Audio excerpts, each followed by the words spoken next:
1 или 2 денари по килограм ќе изнесува интервентната мерка за лозарите. Откако вчера по долги преговори од Сдруженијето напредни лозари истакнаа дека конечно на лозарите ќе им бидат дадени дополнителни 2 денари за килограм предадено грозје во винарските визби, од Министерството за земјоделство велат дека засега останува интервентната мерка од 1 денар. Тоа било доволно. Владата ќе изврши дополнителни субвенционирање на лозарите од по 2 денари по килограм откупено грозје за 2019 година.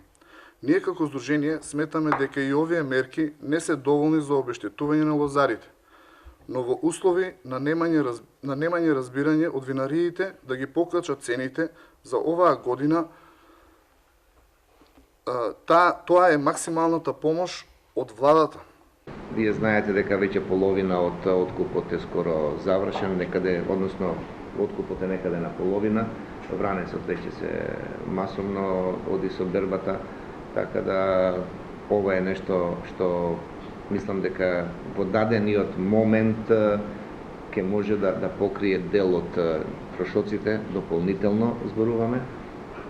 Во разговорите и со винарниците да видиме колку тие можат уште нешто да коригират во нивните шеќерни единици кои што ги објавија, каде што и таму беше реакцијата, ако се сеќавате од лозарите.